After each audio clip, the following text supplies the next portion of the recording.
What's going on, everybody? Welcome to the Always Hope podcast, a production of Willwood's Faith and Marriage. This is Dr. Mario Sacasa, and I pray that you're having an amazing day today.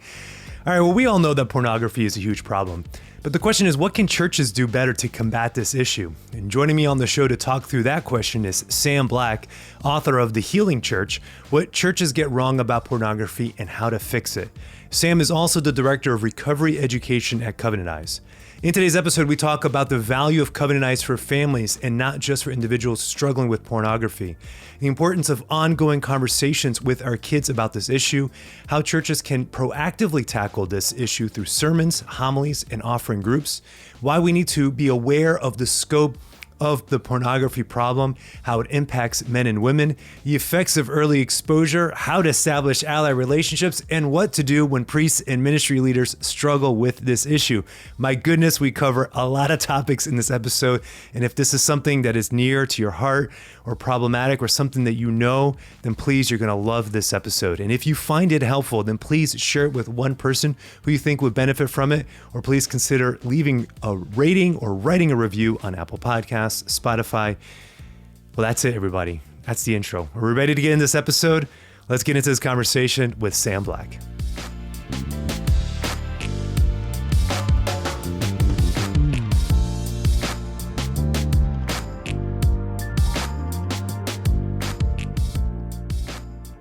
Sam Black, welcome to the Always Hope podcast. How are you doing today? Doing well, Mario. Thank you so much for having me here today. I'm looking forward to this conversation. I am too. So I have to say from the outset that I am a Covenant Eyes user, subscriber. We have it at our home. And for people who don't have it, I want to encourage everybody to get it. I think it's excellent. And why it's excellent is certainly today we're going to be talking about pornography, but it's not just about the pornography element specifically, although it does help with that. But it also, what we have found with our kids is that we've established that this is the norm. You know, we have it in the house, we have it on all the devices. And so we get the daily updates, and my wife and I, we don't check every single day, but maybe a couple times a week. What it does, though, is it helps us to at least get a sense as to what our kids are kind of looking at online, even if it's not inappropriate stuff. And it gives us a sense of being able to have some conversation with them about kind of, oh, hey, I saw you were looking this up, and just kind of, why is that on your mind, you know? Yeah. Or we have a couple teenagers now, and we had one recently who, he was up to like 1:30 in the morning, you know, like on a Saturday, and he wasn't looking at anything inappropriate, but he was up late, you know. And so like the next day I saw it and I talked to him and I was like, hey bud, like you're complaining about being tired all week. You're complaining about schoolwork, you know, keeping you up and having a hard time. I said, and so maybe staying up to 1:30 or 2:30, whatever it was, like on a Saturday, might not be best for you. Like you may actually want to get some sleep on the weekend and take advantage of the fact that you don't have to wake up early. And he's like, well, I still can wake up at 11. I was like, believe me, there's a difference between going to sleep at midnight and waking up at 9, as opposed to going to sleep at 2 and waking up at 11. There is a difference, I promise you, you know? And so it's even on that aspect of it, just to kind of digital health as a whole, it gives us an opportunity to be able to kind of engage and have conversation with our kids about where they are in kind of this digital landscape. And then, of course, I have a house of boys. Things, of course, will flag. I'm not like the house is appropriate.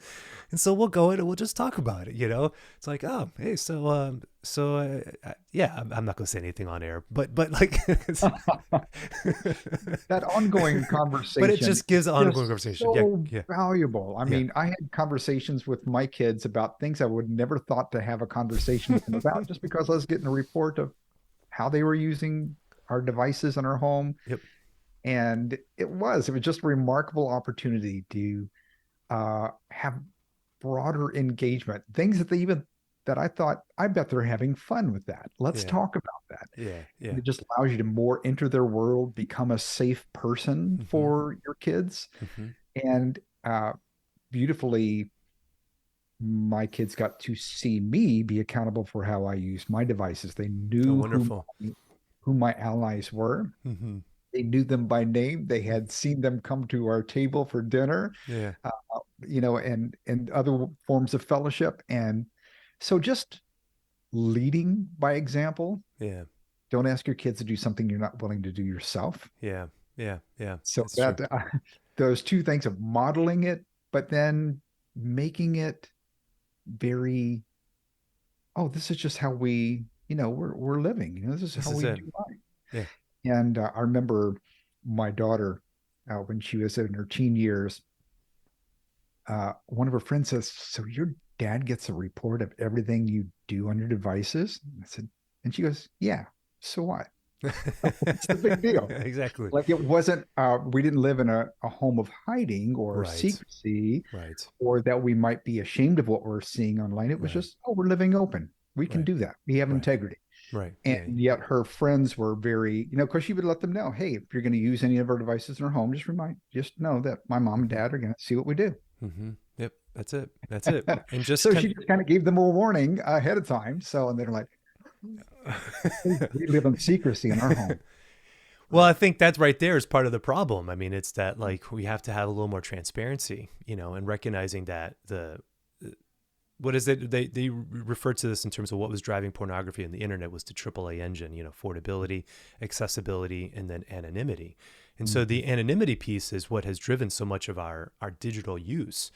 And it's a recognition that maybe we just need to have a little bit more openness about this, and it's okay, a little bit more openness, and it's just a mind shift that says we should think differently about how we use our stuff online. The Mhm. reality is, somebody's tracking something. Somebody Yeah. knows where you're going. Right. You know what I mean? Like it's not you walking into a store, kind of incognito. Like somebody knows something, and so it's not as I guess anonymous as we would like it to be. But you wrote this book, The Healing Church. Thank you for putting it together. It's a great resource, and it seems like the book is focusing on churches and how to make churches a safe space, and how to make churches a place where we can have a little bit more conversation about pornography and offer direct resources to help people in our pews who are struggling with this issue. Is that right? Absolutely. So I wrote its primary audience is to ministry leaders. Mm-hmm. And I just, and the full name of it's The Mm-hmm. Healing Church, what churches get wrong about pornography and how to fix it. Mm-hmm. Because sometimes we've had some trouble doing this well Mm. within the body of Christ. Yeah. And so you can also download the first chapter in the introduction at thehealingchurch.com for free. And I tell you what, could we offer your listeners We can, the first 20? you can offer my listeners whatever they want. How about we the first 25 who click the link in That'd be great. your Well, score, we'll just yeah, send them a free book. yeah, that sounds Like great. We can no do that. gimmicks, Yeah. no, you have to fill out a form, or you don't have to. I'm sorry, you don't have to pay a handling fee or Yeah. postage. You just get a free book. Uh, We'd love to send you one. well, I appreciate that, Sam. Absolutely. Yeah, I we'll would do love that. to. We'll make that available. Thanks. That's great. So, so often we think as adults and with adult minds, not that people see pornography for the first time, basically, and they get to make a choice of Mm. make the right choice or make the bad choice. And so we're sort of in that perpetual thought and not recognizing that people have likely been practicing this for since childhood. Mm-hmm. And when we understand the depth of the stronghold of pornography, the addiction of pornography, that compulsive behavior that's drawing people who are caught in that struggle, then we can have some more empathy, especially among church leadership, but as uh, being there for one another as well. Mm-hmm. Now, we also have to understand that many spouses have felt very betrayed and hurt, and that pain is real. And we have to recognize that within the church as well. Mm-hmm. So, this isn't just a simple, hey, don't do that, stop that, God's not for that. Mm-hmm. We have to understand that it has some layers that we can dive more deeply into, and with some understanding provide some real help and support. Yeah, as if it was that easy just to say, just stop it. God doesn't like that. Like it doesn't work that way about anything. Most compulsive behaviors, people who smoke know that smoking's bad for them.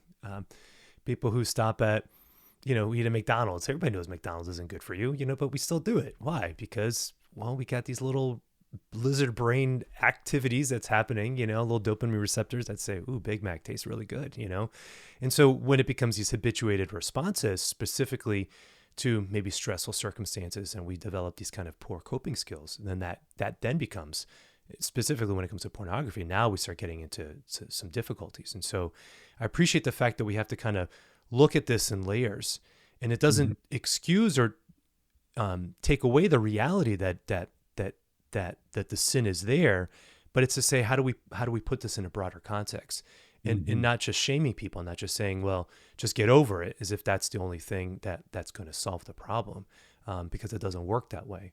And it's not really the way Christ operated either. And so, to accompany people, to walk with people, to be allies, I think is the word that you use often throughout the book, is to form these ally relationships is really going to be key here.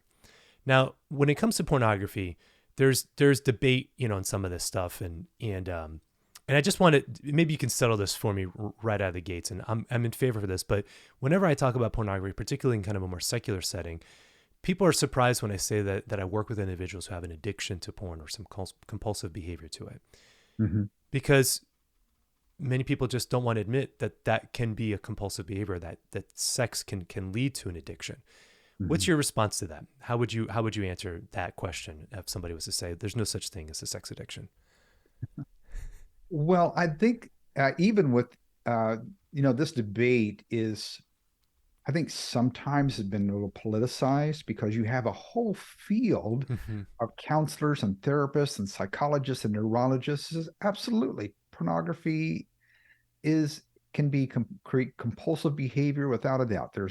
And so what the DSM has offered is hypersexuality as a sort of pseudonym for compulsive or addictive behavior that people don't want in their life. They really want to get rid of it. They hate it in their life, but they can't seem to break free from it.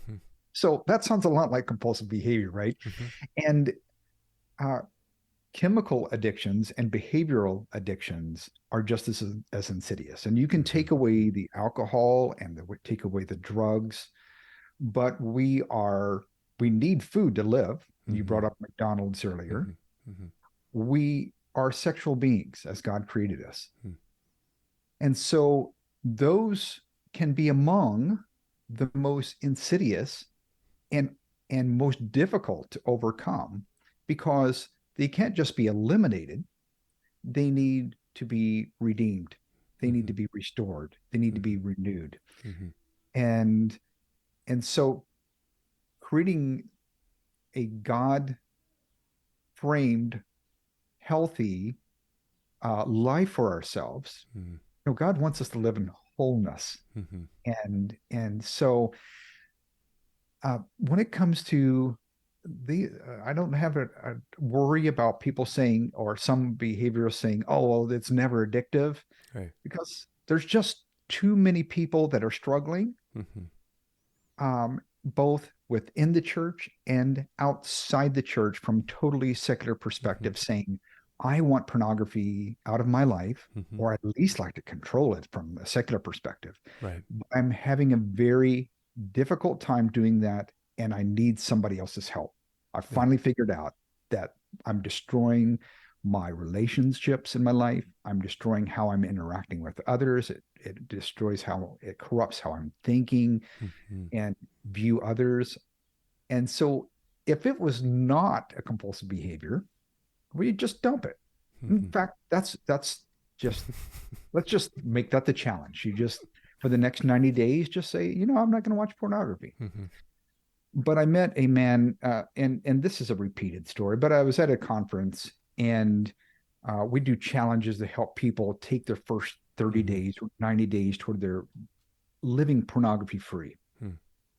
And it's often said that in the first 14 days, that is when you can reset your neurochemistry. It takes at least 30 days just to begin to gain some confidence, and at least 90 days to begin getting a glimpse of what real intimacy can be.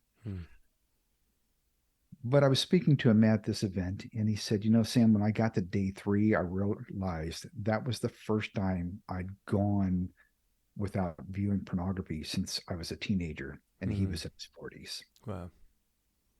So he recognized, I have a compulsive behavior with pornography. Mm-hmm. I could not shut it off.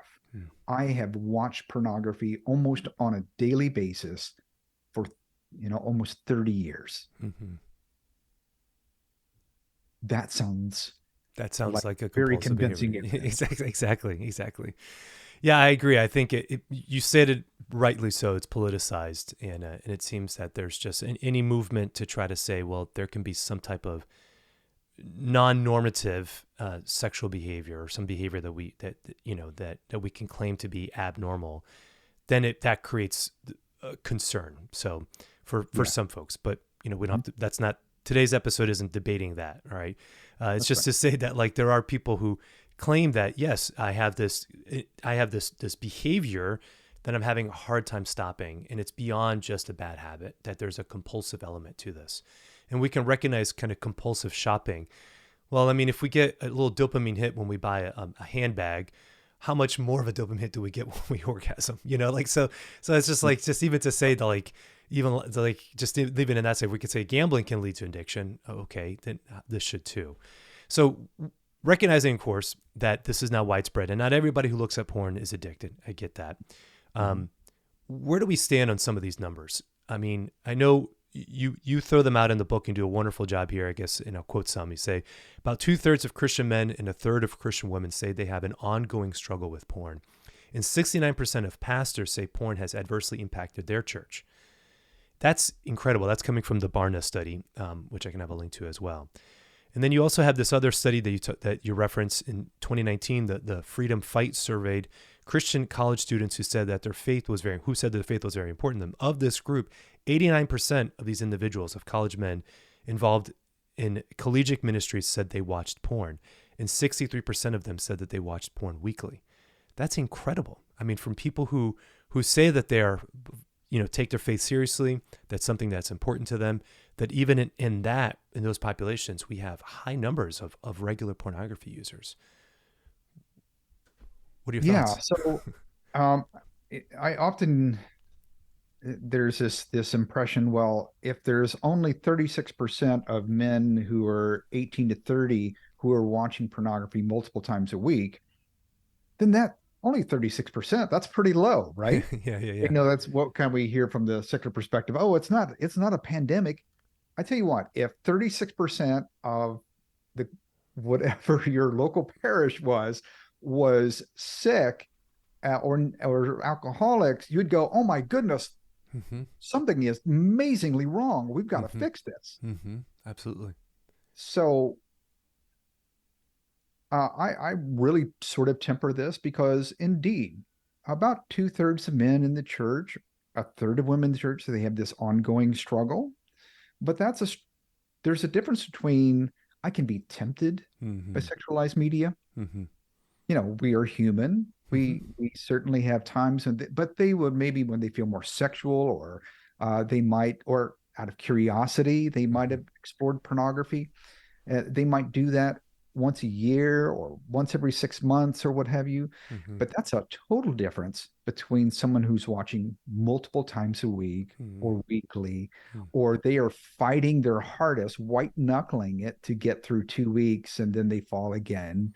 They go like, oh, I really failed, and I'm just trying really, really, really hard with everything that I have, and Mm-hmm. I've made it a month, and yet the right trigger hits and they crash again, right? Mm-hmm. So they're in this constant sort of fight mode Yeah. against pornography, or they're just like, I've just accepted this as part of my life, and I really know it's not right. I know it's sinful, but I know grace abounds where sin abounds, and Mm-hmm. so I'm just going to have to live with it. I just have to live with it. Mm-hmm. But you don't. That's the Right. great news, is Right. you can live in total freedom from Mm-hmm. pornography. Mm-hmm. And so I think that's the most important thing about these statistics is you don't have to be a statistic. Mm-hmm.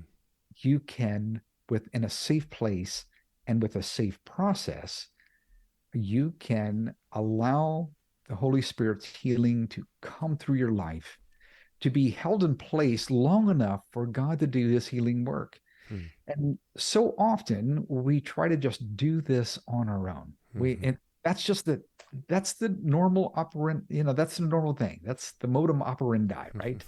I'm going to try harder. I'm going to do a little bit more. I'm going to pray some more. I'm going to read my scripture more. I'm going to do I. It's all about me. And what we need to do is invite others into our life. And because community is the opposite of addiction and compulsive behavior.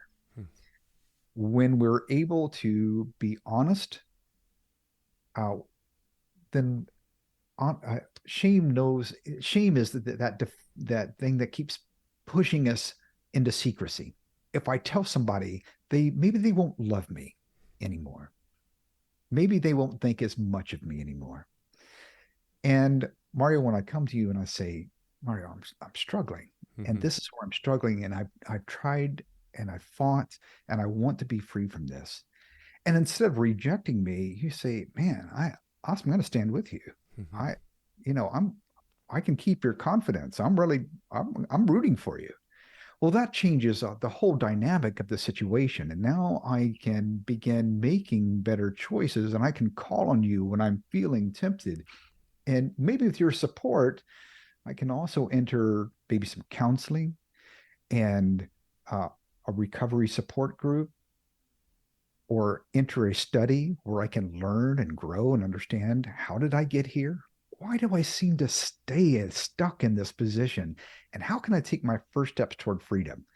And that knowledge that precedes the understanding that creates one step after another of exponential change. Yeah. Amen. Amen. It's beautiful in the way you just articulated that in terms of how that first step is important. And but I think preceding that, this is why I think it is important for us to know at least the statistics, is that, like you said, 37%, but if you didn't know that 37% were struggling with said issue, how would you even know to preach about that from the pulpit? How would you even know to run a group, at your church? How would you even know to offer that type of support? Well, that's where knowing this stuff, it's like we can't just bury our head in the sand. We have to recognize that this is a widespread issue. And so being aware of that helps us to be able to then formulate what type of outreaches our churches should have. In one of the areas, Thank you. I think it's really important to yeah, yeah, recognize that pornography is undermining every ministry in the church, whether it's hmm children's ministries, because the average age for first exposure to pornography is somewhere between the ages of 9 and 12. And we have to keep in mind that when they do those surveys, they have to ask adults, when do you remember being first exposed? Do they hedge a little bit? And are we way behind in the times of knowing when that is? hmm Two, um, think about teen ministries and all we're pouring into that. And yet, teenagers are among the most prolific users of pornography. We talk about adult uh, ministries with men and women, and we've already talked about those statistics. Marriage ministries, where we're trying to teach them good communication skills and how to love one another as Christ loved the church. And yet, in 56% of divorce cases today, a major contributing factor is one spouse's compulsive use of pornography. So you're right. I mean, we have to recognize within the church that pornography is impacting every ministry within the church, and we have to address it within those spheres. We have to equip parents, hmm for instance, for their kids. We do a beautiful thing for parishes at Covenant. It's called Safe Haven Sunday. Um, and there are years of resources that are available to help equip parents to begin having what we were talking about earlier, that ongoing conversation to teach, train, and disciple our kids, so that they're not growing up to be the next generation who's struggling with this compulsive behavior.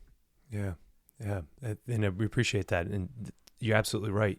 This thing is widespread, and we have to be aware of it at each of these levels and kind of have points of intervention across the board. And so whether we're in marriage ministry or marriage preparation, or teen, young adult, or even kids, recognizing that this is going to be present in each of these. And so Mm-hmm. again, this is why these statistics are important for us. I have Mm-hmm. to say, one of the stats that continues to surprise me, I'm not as surprised as I used to be, but many people are, is how much women are struggling with pornography, where it used to just be this male dominated, problem. but more and more women are struggling with pornography, and not just as it used to be. Women were the ones who read like the romance novels that you would find at like Barnes and Noble or something. Those were all kind of driven by female users. And then 50 Shades of Grey, of course, is a female driven phenomenon. But not just in books, we're talking about like pornography specifically in terms of the images and videos that more and more women we're finding more and more women struggling with this. And I imagine that's just because of our relationship with media has completely shifted due to the smartphone. And now we all have these smartphones in our pockets. And so we're all interacting through this platform that before we weren't as heavily interacting on. And so whether it's social media or internet, whatever it is, where everything is happening through the phone. And so because I think that's the game changer for me. And so now that even women, of course, everybody's carrying a phone, it makes it easier to fall into looking at information, looking at images, looking at videos, and getting stuck with it. As you've kind of traveled and had conversations with women, you have some stories that you share in the book. Kind of what's your take on this, and what are you thinking, or what are you seeing in terms of women who are struggling with pornography in rates that we've never seen before? Well, Mario, I think you hit the nail on the head with the advent of the iPhone in 2007. Our girls have been exposed to more inappropriate content with so few restrictions in so many places. So we have to recognize that the deeper struggle with pornography, again, often happens because of that. Part of it is that early exposure. It can be very impactful for a child. And I think we should come back to that. But without a doubt, I've seen this there throughout the industry and counseling, et cetera. There has been a major increase in women struggling where, and I talked to ministry leaders who were like, I can't even imagine how can a woman struggle with this? Isn't this just a man's problem? And so we just have to get that bias out of our head and recognize that a third of women in the church say they are struggling, and about 14 to 22%, depending on what figures you're looking at, have an ongoing struggle with this on sort of an intense level, like I'm viewing weekly or multiple times a week. And yeah, the dynamic has just shifted. And I think it's important just to kind of underline how that is impacting kids, because that's where often, I point out in the book, and I can't remember the stat off the top of my head, but that many in counseling and therapists are saying that early exposure is endemic among all those that are serving. Among many of those, the vast majority of those are serving who have sexual addictions. That it was the women are saying, my early exposure to pornography was a major contributor, I believe, to how I am caught in sexual addiction today, whether it's with pornography specifically or that it's gone outside of pornography in real life. Which is why the work that you guys do is so important, because we have to have some filtering and some accountability with this, because usually it's just accidental. It's not like it's accidental, or sometimes it's even insidious. Like I know, like we can even watch like a YouTube clip of some cartoon, but then somebody has this bright idea of sticking a really graphic image at the very end of it, and it's like, oh my gosh, like now that like you're in a vulnerable state because you think you're just kind of watching something and, benign. And then at the very end of it, it's like this graphic image pops up and it's even more jarring. That type of stuff I find antisocial. I think that's insidious. That's just what that is. So again, it's not to make parents terrified or be like, don't let your kids watch YouTube, but it means that we just need to have a little bit of oversight and a little bit of awareness and recognizing, okay, if they do see something, how do we respond to that? Because it's always the response that matters most. Like I say this when I give talks on pornography to parents or digital media stuff, I recognize that I cannot completely limit my kids from ever seeing it. Like that's I think that's an impossible standard. Rather, my goal is to make sure that by the time my kids leave, that they're not addicted. That's what I'm aiming for. And so we're going to have the filters, we're going to have the restrictions, absolutely. But I know they're savvy enough to. I'm not dumb. I'm not going to be here and pretend like they can't. They don't know how to do this stuff. But if we can have these ongoing conversations about the meaning of sex, about the Mhm. purpose of God's design for it, why God created this. And then from there, we can have all the other conversations related to why pornography doesn't fit within that vision. And then how to help them navigate their experience that they have when they see a beautiful woman online, and what that generates, what that feeling is, and to not shame them for even having that feeling. Yeah, she's attractive. That's okay. Doesn't mean that we, click on that image 15 times. Like we got to still work within our own hearts and know how to be able to let go of some of that desire too. So navigating and helping them and having that space, I think is key. And that's important for parents, because I think sometimes parents feel like they're giving up on this issue and it just is a foregone conclusion. It's like, no, your kids still listen to you. Like your kids are Yes, still, you're still having authority over them. You still have an opportunity to be able to help them and to shape their conscience, even as they're being exposed to things that they necessarily shouldn't be exposed to at this age. But you can prevent further problems down the line, you know? that's right. Um, and I think that's what we try to do, is we try to maintain at least for me, I'm trying to maintain a long game on it, you know? That's right. And so not coming out super hard in the individual moments, but trying to say, okay, how do we steer this ship as it's kind of moving downstream, and making sure that we're avoiding disaster, 6 years down the line. And I love what you're saying about um, early, that accidental exposure you said. Mm-hmm. So 46, we know 46%, that's a little bit of an older figure, know that they were exposed by accident to pornography. They just happened. They just Mm-hmm. kind of popped in there. Um, but it's often relational as well. So family members, friends, etc. So you have to recognize it's going to come in, but I often find parents believe four myths because it can't be my child, right? And the myth number one is my kid is a good kid. And that's true. They are a good kid. But every child is naturally curious about what the human form looks like without clothes. They're Mm-hmm. just naturally curious about that. Mm-hmm. And it's common for children to check out each other's bodies, etc. But that's typically where it ends, right? And with pornography, they're seeing adult bodies, but not only adult bodies, they are seeing today it's almost all graphic video, debasing, harmful, hurtful, uh, violent, demeaning, humiliating. It's just that's what kids go see first. And so it's very hard because, we know the neurochemistry lights up, dopamine focuses your attention, dopamine loves things, something never seen before. Uh, it gives you a spritz of something that feels good. And a child not even understanding or what they're feeling, even before they know any of the basic mechanics of sexuality, it's hard for them to look away. Mm-hmm. So we understand that. And that's myth number two is if my child saw something, they would just look away. And part of that dopamine effect in God's beautiful design in marriage is when sexual cues are picked up and dopamine fires that can focus your attention to the point of tunnel vision. Mm-hmm. God's design. Love Yeah. it. But pornography is not sex, it's a hijacking of what God created. It's a hyperstimulus. It's not even you don't find this. It's all not only just fantasy. It's also a hyperstimulus. Mm-hmm. Uh, Number three, the measures I have in place are good enough, and that typically means that I'm looking over my kid's shoulder when they're using a device, and this isn't very effective. It doesn't work.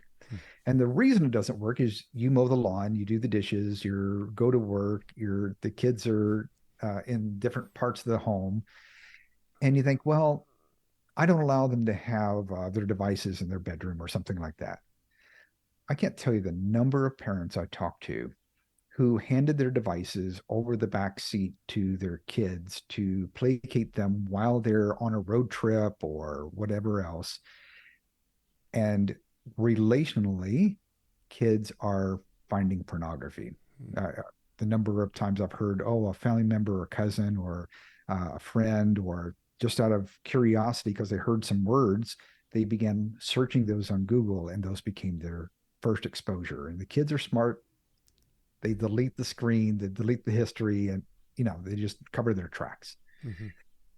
Number four, boys are the only ones who struggle. We don't have to worry about our girls. We keep coming back. We go back to why are so many women struggling today? And I had a 15-year-old girl come to the Covenant Eyes booth in an event. And she said, I brought my dad here to help me sign up for Covenant Eyes because when I was 8 years old, I heard some boys say some words that I didn't understand. So I asked my dad for his phone, and knowing that I am such a good kid, that I would never be curious, that if I saw something, I would just look away because I've been raised in a good Christian home. Mm-hmm. All those things, right? He just trusted me with that. And I looked up those words that I heard other boys say, and that was my first exposure to pornography. Mm. And this went on for 2.5 years before my parents, by accident, discovered what I was doing. Wow. My mom and my dad had been handing me their devices over the years, and I was intentionally seeking out pornography, and I couldn't stop. I didn't know why I couldn't stop clicking. Mm. Wow. So we have to think about our girls as well. Yeah. I'm amazed that she came up to the booth to say that to you. I mean, that what courageous act for that young girl, the young woman, to be able to do that. Have you read John Christ's book, Delete That? Have you read it? Do you know what I'm talking about? The comedian? I have not read it, but Yeah. So I'm going to now. Yeah. So the Christian, comedian, he's Christian, and he got in some trouble a few years ago, and he's been on his own journey of kind of recovery, and he wrote this book as kind of like telling his side of, not his side of the story, but just telling how he kind of got to where he got to. And along the way, he's just talking about his own career and how he became, a comedian and all this stuff. And at one part in the story, he shares that he was at some church doing this show, and he felt real inspired to just open up and talk about his struggles with pornography and just convicting people and saying, like, if you have this struggle, like, I know I've been there with you, find me outside at my booth, let's talk about this. We'll solve this together. He said he didn't sell a single t-shirt. He's like, that was the worst merchandise sale I've ever had of any show I've ever done. Nobody came to the booth. Nobody came to talk to me. He's like, because I made this public declaration that if you have this issue, come talk to me. And so everybody was afraid to come talk to me because they all thought they would be guilty, that they would be broadcasting to their church that they're struggling with pornography because they're going to talk to John Christ.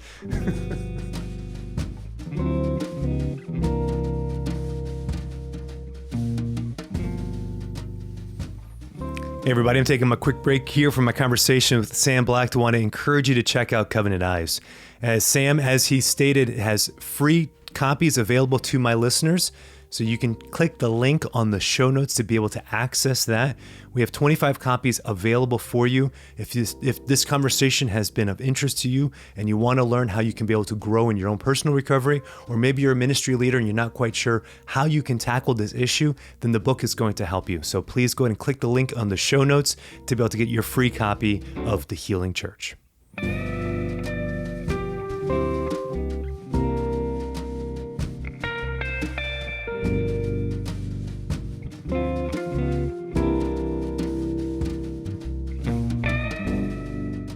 Well, amazingly enough, that the opposite happens because I often tell my story first, and outline how this happens and the empathy that's created both for the individual, saying I can feel empathy for myself, knowing that as a 15-year-old girl, I didn't want this in my life, but my culture has pulled me there. As an 8-year-old child, I didn't deserve to be exposed to pornography.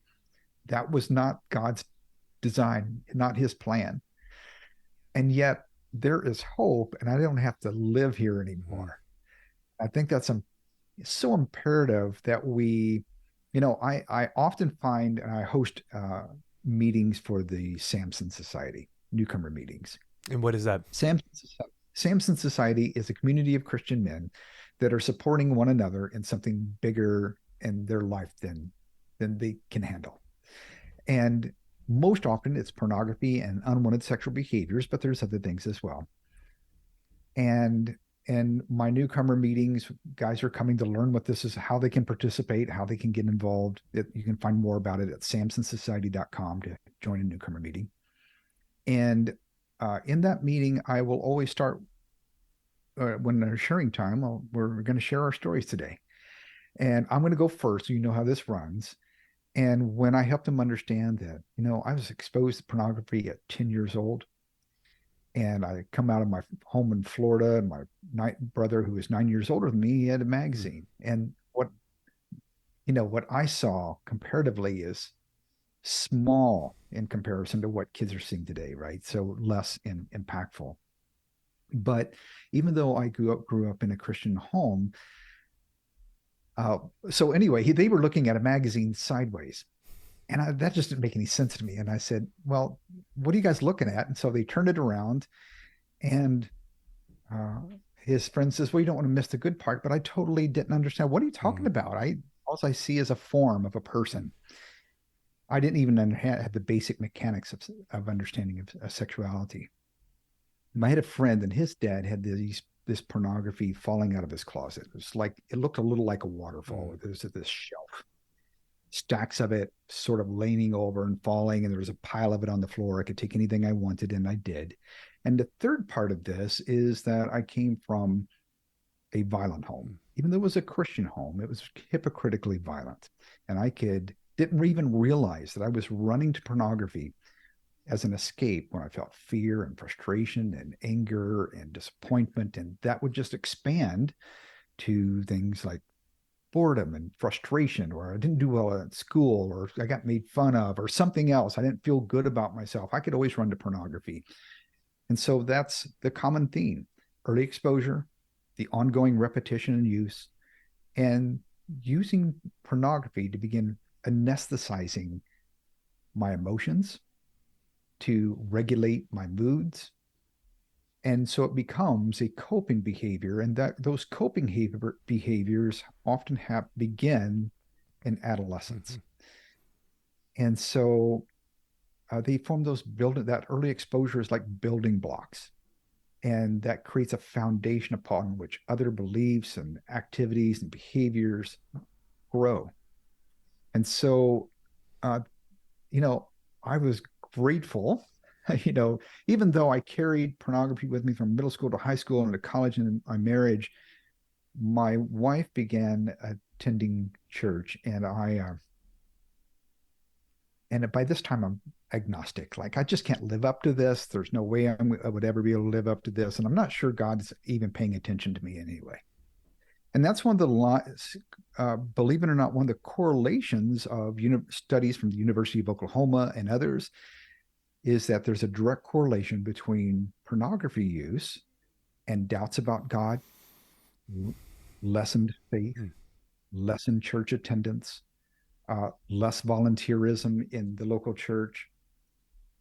And so, but when churches are handling this well, the opposite is also holding true, that those who go through a safe place and a safe process are giving back more to the church. They're more often attending. Their faith is growing. And so I attended with my wife and a marriage study. And, sometimes I knew our marriage needed help. I couldn't point to what was going on, but they would close the door and they would look at the class and say, "This is a safe place. What is said here stays here." And in that environment, that is where I discovered that pornography could be compulsive and addictive. And that was a great relief, because that meant evolution didn't make me this way, and God didn't make me this way, and I didn't have to stay this way. mm. And so that's the beauty of the church. The church is God's plan. There isn't another one, right? It is his plan to restore his sons and daughters. Yeah, thank you for sharing the story. It's really beautiful, and how you stated that you just came into it accidentally. Discovering these images and that exposure, but then recognizing the feeling that it provided, and then the growing up in the violent home and the pattern that developed, that you started turning to this as a coping mechanism, and how that became the hook right there. And it sounds like that lasted for some time. And that becomes a problem for people who are addicted. Well, any addiction. The challenge with addiction is that it robs us of our capacity to develop resilience. It robs us of our capacity to develop grit. And those are virtues that God needs and God wants out of us as well. And the reason it prevents us from being able to develop that resilience is because it's just too easy to just get the quick fix. The quick fix is right there. And we're pretty efficient, and so when we know something works, it's like, well, I'm going to keep going back to that because I know that works. I know that's going to make me feel good. And it's in it. And anytime I feel bad, I know what I can do to feel good, rather than doing the heavy lifting of navigating the complexity of why you feel bad, navigating the complexity of feeling overwhelmed or vulnerable, or any of those other more vulnerable emotions that accompany a feeling of fear and shame. Also, you articulated that, and getting to the point where we're able to kind of stand in that, and to stand in that space in the context of community that loves us, as you've already stated, that becomes the process of which healing begins. That becomes the process where we can kind of get moving. And so beautiful that you shared your story, and appreciate what you're saying, is just that when you lead with your story, you give people hope. And so I don't mean to make fun of John Chris. Obviously, he's a comedian. He was joking in the story. Oh, right. No. But just to say, certainly, that there are ways of being able to talk about this that are honest but have discretion. And I think, so transitioning a little bit more into the book here, maybe we can say that's one of the first places that we need to be able to kind of articulate, is to recognize that we have to have more conversation about this publicly. And I think there's a lot of reasons why we don't talk about it. Some of it is, well, theological, let me just say, in the sense that sex is, as you've stated, is a beautiful exchange as God designed it between man and woman. And there, when it's done according to God's law and God's plan, sex actually is something that's very sacred. It's actually a very holy exchange that happens between a husband and a wife. And so things that are holy, we have a hard time kind of articulating. We have a hard time wrapping language about it. Like when Moses is coming off the mountain, his face is glowing, and they want him to cover his face because it's too holy, it's too much. And so there's an element of mystery that always involves things that are holy. And so when we talk about sex, even in a Christian context, we have to make sure that we're maintaining that element of mystery involved in the conversation, and that we're not just becoming too explicit in our language either, even in a Christian context, because when we become too explicit, we lose the mystery, and the mystery is part of the reality. And so even that aspect of it makes it difficult just on paper to say, it's kind of hard to talk about this stuff because there's something mysterious that's happening here that we don't always have language for. So that's one piece. But the second piece is that for a long time, we've often just said, don't do it, like you said earlier. And I think even some of you reference this in the book, and I appreciate you do, the purity culture that was very popular in the 90s and 2000s. Kiss Dating Goodbye, of course, is kind of the icon of that era. Kind of set up this bad, maybe unintentionally so, but it set up this bad precedent that, like, well, like, this is bad, don't talk about it, like, save it for marriage, that's all it is. Get to the finish line and you can do whatever you want. And it's like, well, what the heck? Like, what am I supposed to do with all these feelings? Like, just white knuckle it until I get married and that's it.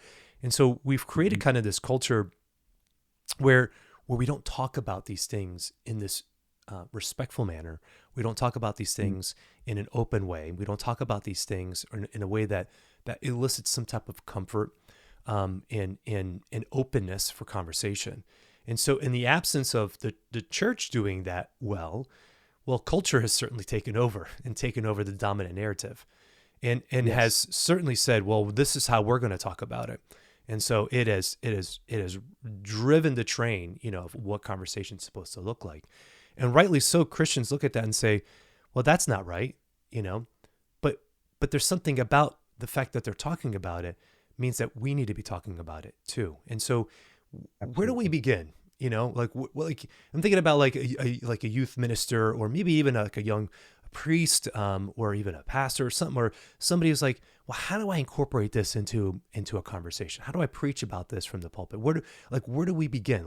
Like if a church is saying, yes, we need to talk about this more, but don't know how, what's step one? Wow. That's like a whopper, right? That's just I know I threw a lot at you there, Sam. Thanks, man, for letting me just free associate for a few minutes. No, it was good. Respond to any of that you want. But I think sometimes we overcomplicate it.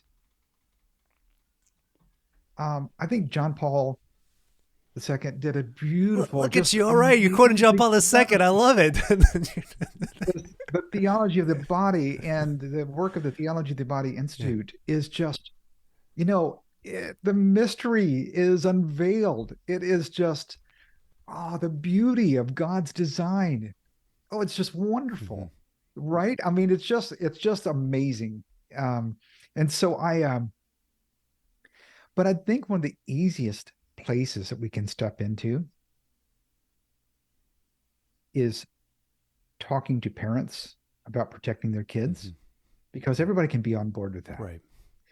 But when we explain not just, hey, we need to keep our kids safe because that's naughty, we go deeper than that. We go deeper into understanding the neurology behind pornography use, that explaining how children have more mirror neurons than adults.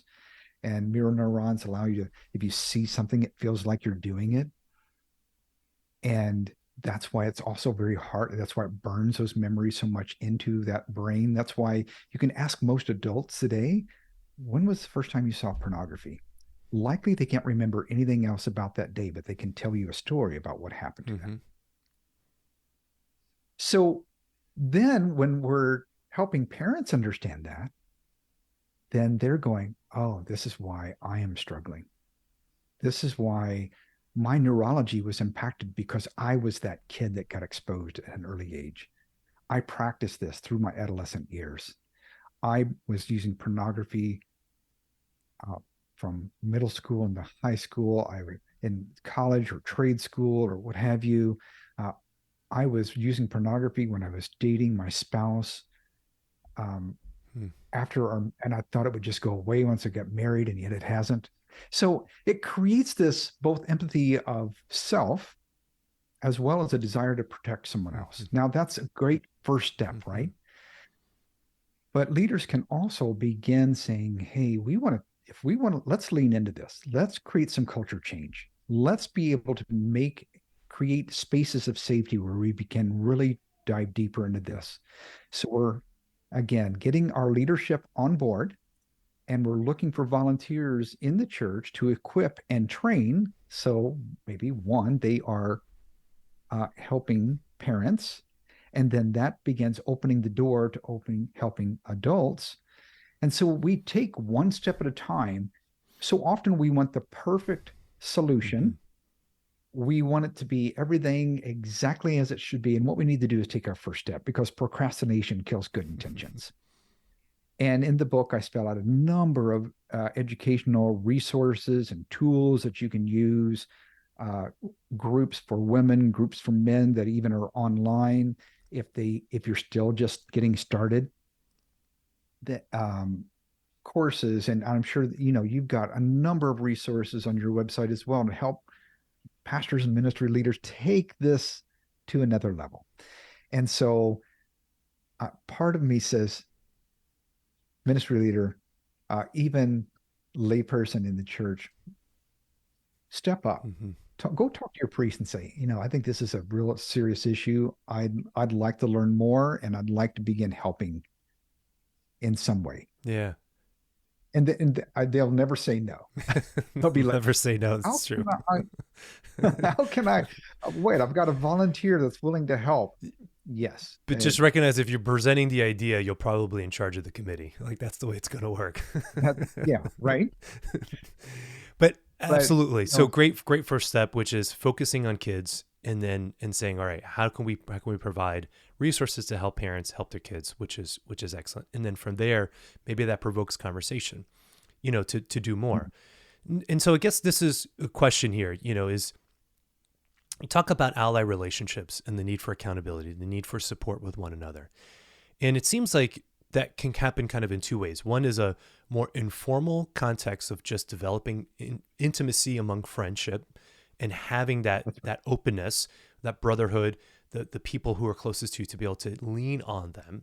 That's one aspect of it, kind of in a more informal way.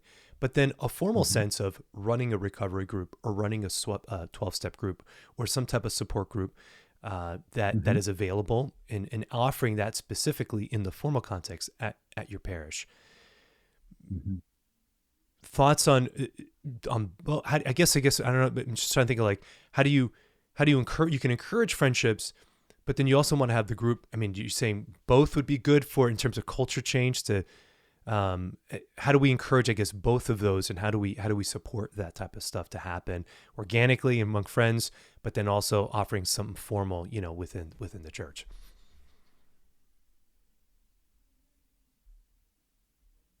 So yes. I'm not even sure what I'm asking. Right. I'm just saying. I'm just wondering what your thoughts are.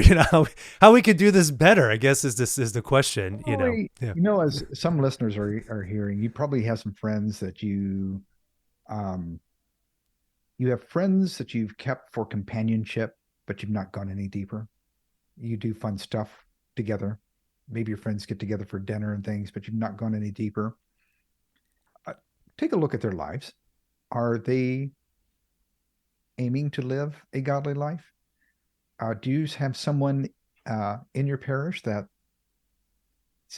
someone that I believe follows Christ and wants to follow Christ?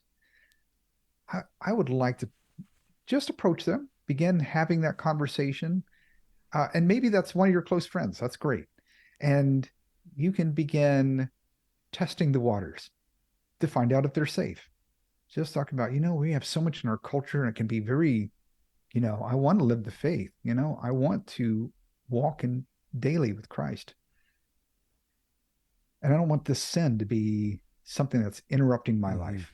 Oh, well, I know what you mean. That can be, and so both of you can maybe serve one another, as the scripture teaches us a lot of one another's, right? So you can test that water, see what it's like, but keep at it, because it's very easy just to get that conversation started, but never really go anywhere. So be very intentional. Even write it down on a calendar. Ask, hey, could we meet on a regular basis? I'm going to use something as simple as covenantized software on my devices, and I'd like you to be an ally that receives my reports. Would you be willing to do that? Well, yeah, I'd do that for you. Well, you've found a safe person, right? That can happen right there. One of the beautiful things about recovery groups is there's a safety that's already built in. And so you enter knowing that those people are saying, hey, I'm struggling and I want to live in freedom, or I'm now experiencing freedom and I'm giving it now to others, helping others find it. So that's some of the beauty of a recovery group that you can be part of, whether it's samsonsociety.com as well, or sherecovery.com for women.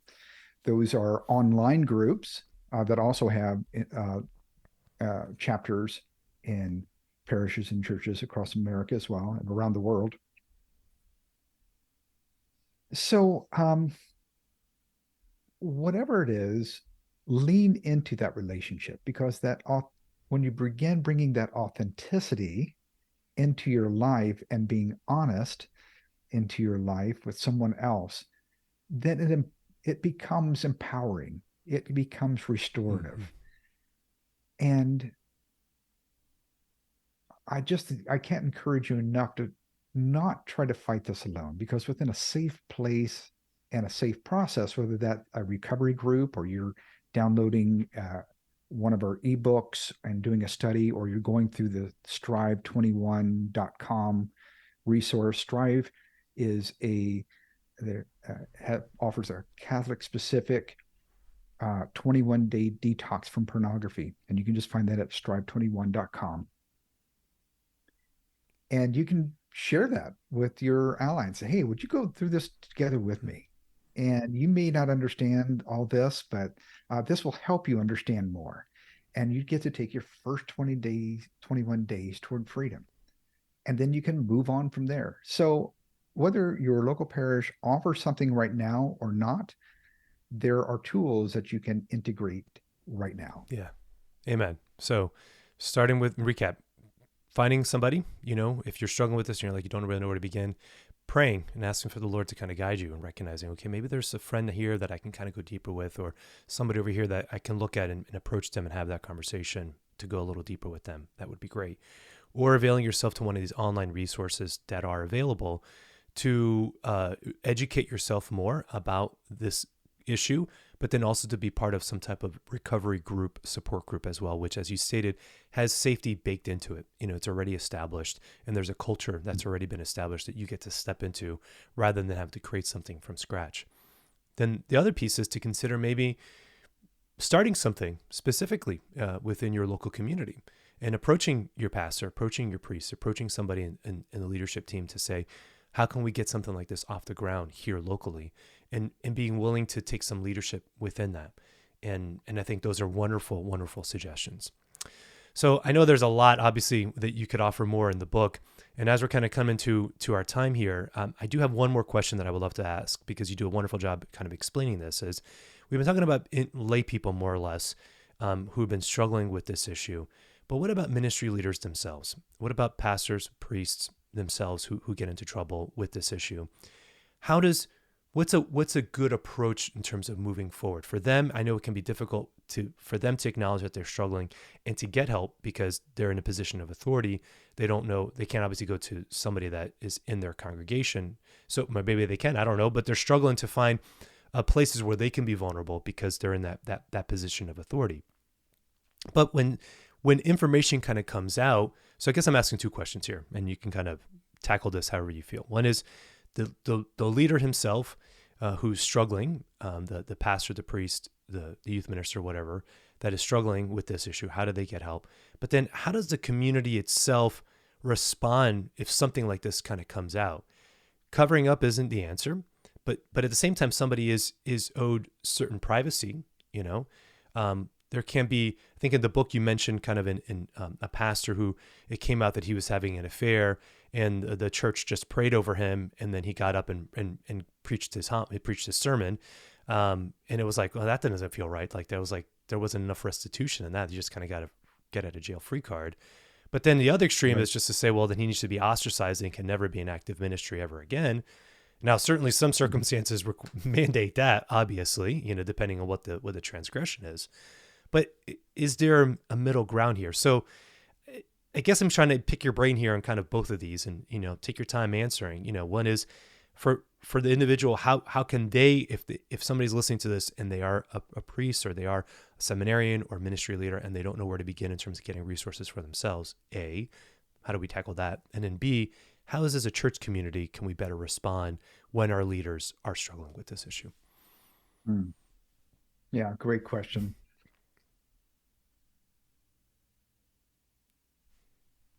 There, within the church itself is often a spectrum that I talk about. On one side, it is safe to come as you are, but you're never called to change. You just, hey, everybody's got problems, whatever. On the other side of the spectrum, it is, once you've come to Christ, you shouldn't have any more problems. You should be fixed. And if you're not, then you're out. That can be the other extreme. And what we need, whether for lay people or for ministry leaders, is a safe place, even for Christians, where it's okay to come as you are, but not okay to stay as you are. That God has something more for you. And within ministry, many ministry leaders enter ministry because they've felt hurt. They've had wounds, and they don't want others to feel those wounds. They want for others to experience Christ's healing in their life. They've been nurtured by someone else, and now they want to nurture others.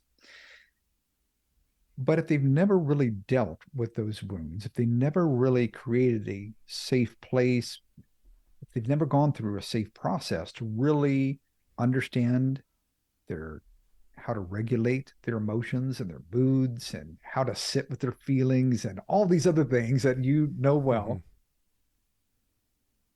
then they're going to probably lean on that secret vice that they've never really been able to talk to someone else about, nor have they really gone through a real process. And I can't stress that enough. You mentioned that some people just, well, it's covered. I've repented and I'm done, right? And but you haven't leaned into it. And that's really what we're talking about, is leaning into the deeper struggle, facing it, living in victory from it. That's what we want to do. But that doesn't happen unless we're being honest with others. And maybe as in ministry and leadership, we need to say, hey, it's okay to know, for you to come forward and say, I'm struggling in this way. And that we don't window dress it, that we don't over spiritualize it, that we really take it through a rigorous process of restoration. And what I have found over and over again is that in parishes and churches where this work is done well, then when people go through a safe place and a safe process that is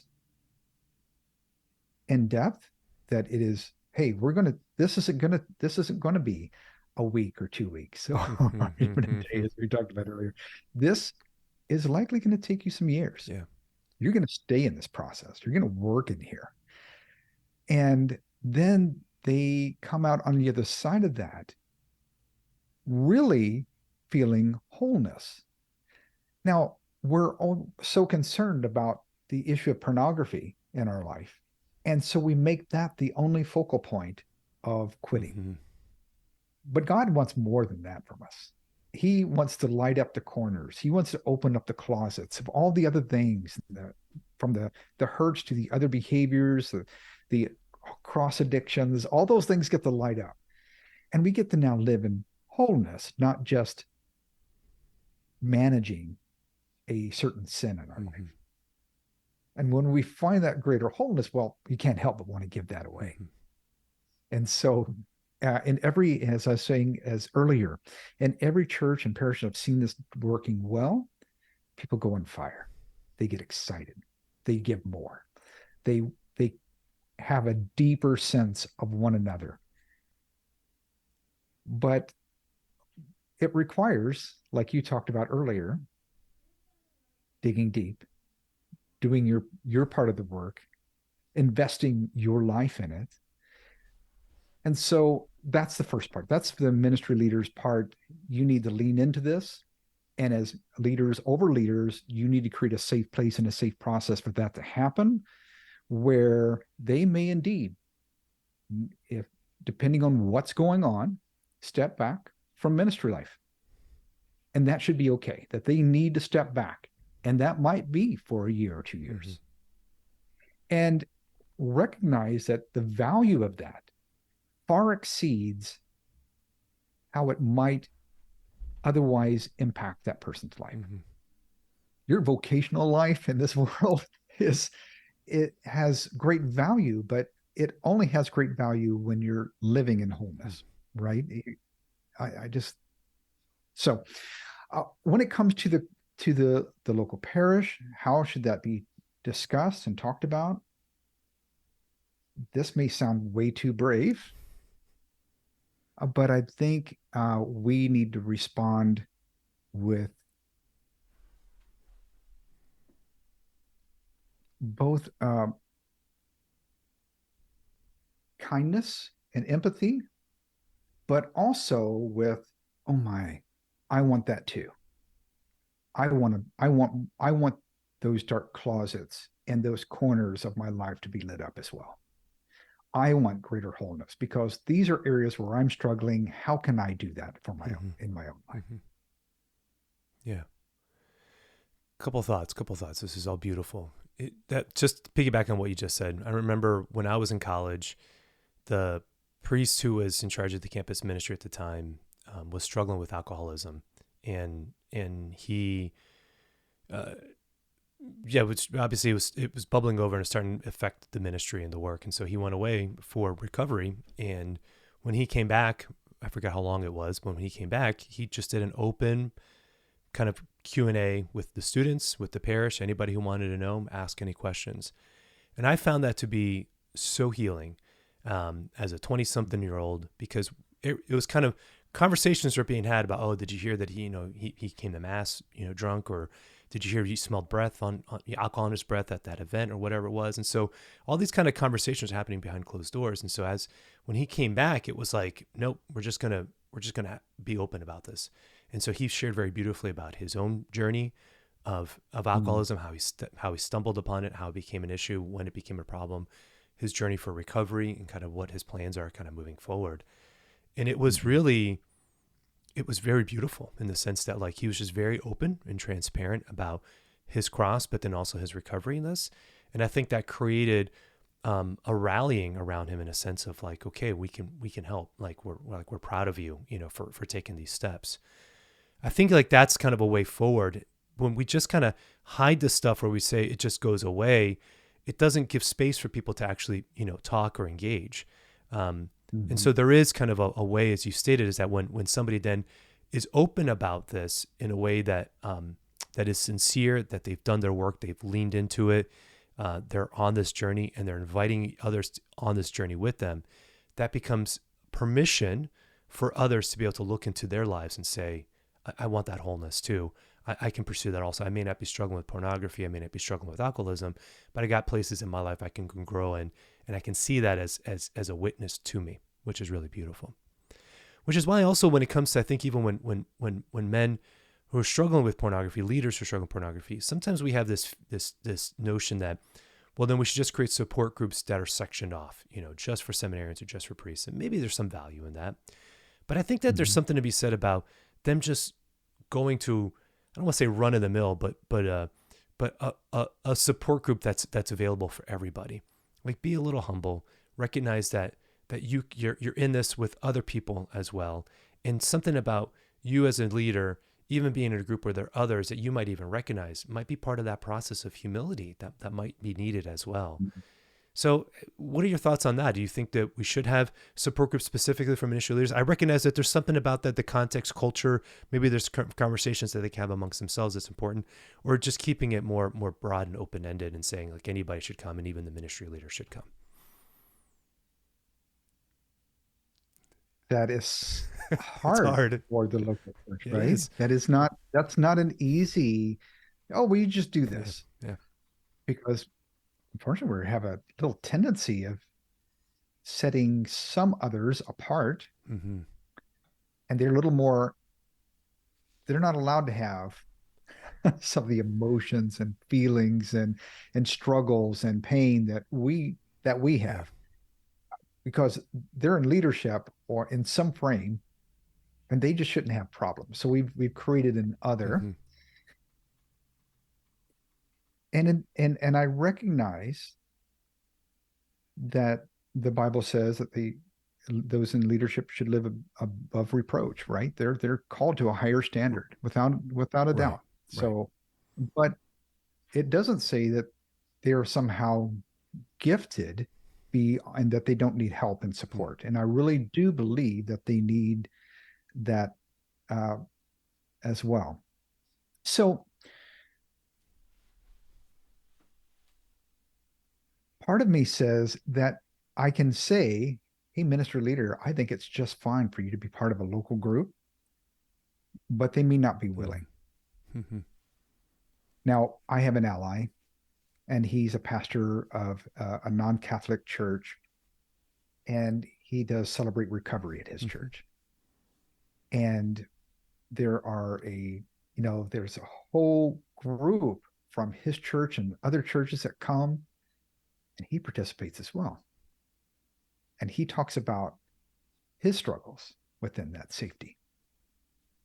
And by leading by example, it becomes very winsome for others because if he's struggling in ways and is seeking restoration and seeking a greater and more intimate connection in every part of his life with others and with God, that gives me hope too. I can do that as well.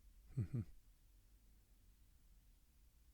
But I recognize for many ministry leaders that there has been created a culture in that local parish or church where it is hard to be vulnerable because there's been such a deep separation. You might have to change culture in your local community.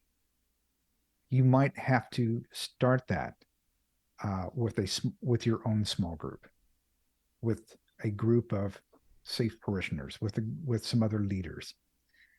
That might start small, but you might be amazed how much you can change culture when you incrementally talk about, I get honest with others about ways that I struggle. And you say that from the pulpit, right? And you might even, if with permission, you might say, Jim is one of those people that allows me to talk more deeply, allows me to talk about things that maybe wouldn't seem safe for a lot of people, but in this environment, it becomes very safe. And not only that, we're following some guides and other things and some book studies that really help us dive deeper into really living in wholeness rather than just talking about our struggles. Yeah. It's great. That's great advice. Great advice. So recognizing that there's complexity to this, local cultures, of course, are all going to sway a little differently. What type of impact can you have in that culture? But then also, and I think this is what you're saying too, is not letting the perfect get in the way of the good either. And so if it is that where you are right now or the culture is, it's better just to be among other ministry leaders and that's where the support group's going to happen. Okay, great. But maybe there's a place where you could start that. But again, maybe there's a place where you could take a step towards starting to break down some of those us versus you type of walls and allowing a little bit more transparency for the sake of your own growth and healing. But as you've stated beautifully, to be able to share what your journey is like with others, to help others, to encourage others, and to guide them along the way as well. So there's often a division that we see happening in churches, even that they have support groups. It's so for all of us normal people, we just over here, and for all those sickos, they go over there. And that's not for me, right? Because I'm not an alcoholic or a drug addict or a porn addict or yada yada yada. I struggle a lot with anger and pride, and maybe I am struggling with alcohol, maybe I am struggling with pornography, but I just don't want to be associated with that other group. And so we need to break down these barriers in our culture that talks about them as the healthiest people because they're actually doing something. They're actually working on the direction of their lives. Where over here, we're pretending we're okay, that everything's all right. And what if we just got sick and tired of being sick and tired enough to really say, I'm ready to move in not just an us versus them culture, but really what it would look like if I and others who need the support of one another. And we made that really the culture of our congregation, that we are able to be honest about whatever we're dealing with, whether it's food or drugs or alcohol or pride or anger or pornography or whatever you want to name it. We can break down those barriers and enter greater wholeness as a community. That is where I've seen this work done best. It is where those parishes are saying, hey, we're all in this together.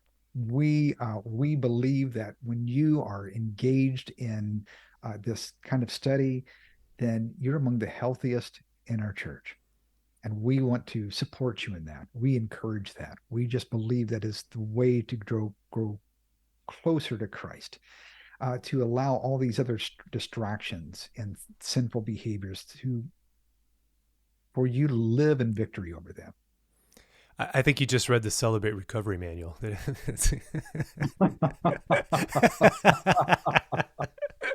I love them. I love the program. And so I think I'm just joking. I'm sorry. That's exactly the point, is to say that we can come together in this, and that's the model that's there. Is we start by fellowship. We start with some worship and prayer. And then we can break off into the individual groups, if that's what we need, or even some of the general groups. But there's other models. I think the Samson series, is that right, that you were talking about?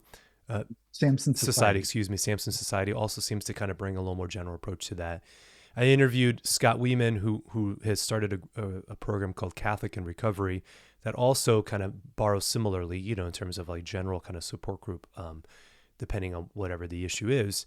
That there's something beautiful about saying, okay, we can all kind of wrestle with this. And again, everybody's got to take for themselves an assessment and an understanding of where they are and what they need. Sometimes you very much need that very specific group that's dedicated to sex addiction. Okay, great. Put yourself an essay, get yourself a 12-step group, do that. But maybe sometimes even a more general kind of support group might be sufficient for you in your journey. Don't know. Be willing to kind of try those different things out to see. The point is, take a step. What did you say? Procrastination kills good intentions. Kills good intentions, exactly. And just to be able to take the steps forward. So, Sam, you've been so generous with your time. We've gone way over. I'm so grateful that we talked for another hour and a half. I'm sure, because there's so much to talk about. But as we're kind of bringing our episode kind of down to a close here, if people have questions or are interested in getting the book, and especially the 25 folks who are going to get a free copy, what are links? We'll put it all in the show notes. Where can people go? How can they get more information about Covenant Eyes and all that stuff?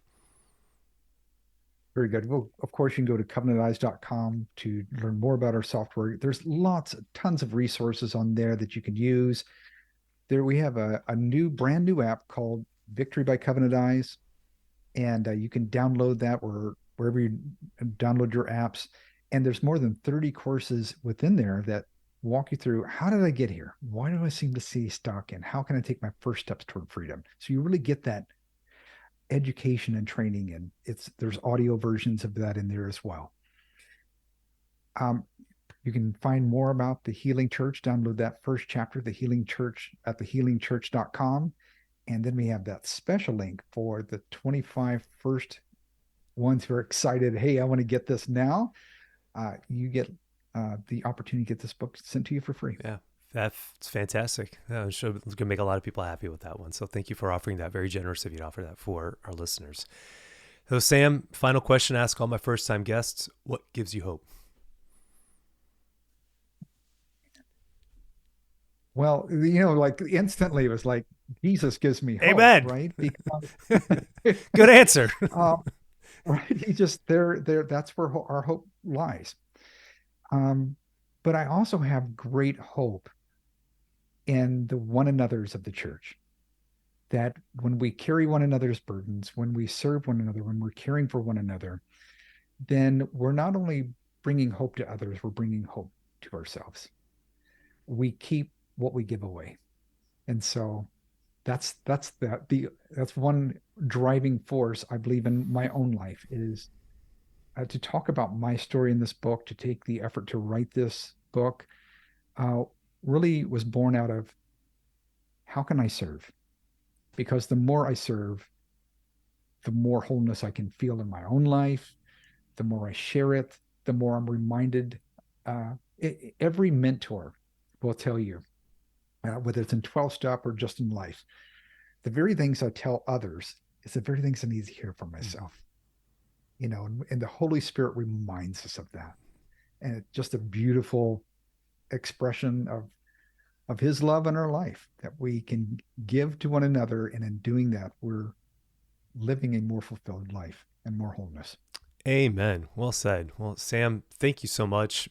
Blessings to you and the work that you're doing, traveling, helping people overcome this challenge in their life of pornography. Continue to fight the good fight, in the name of the Lord.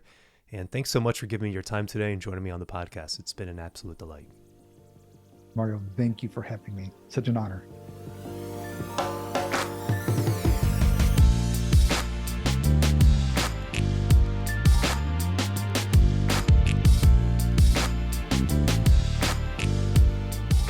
All right, everybody. Well, that does it for my conversation with Sam Black. We had a wonderful discussion talking about the just the issues related to pornography are vast, and how they really do impact all of our ministries. And so again, if you are a ministry leader and you want to know how to be able to be more aware of this, then please go ahead and click the link so that you can get your free copy of The Healing Church. Again, only 25 available for my listeners. If you're a parent and you're interested in learning more, then that book is going to help you also. But maybe you're somebody who's interested in getting covenantized for yourself, then please click on the link, on the covenantized link that we have. That's an affiliate link that will help us at Faith in Marriage. If you sign up, you get first 30 days for free. So that way you can test it out and to see if it's something that's going to work for you personally with your own journey of recovery.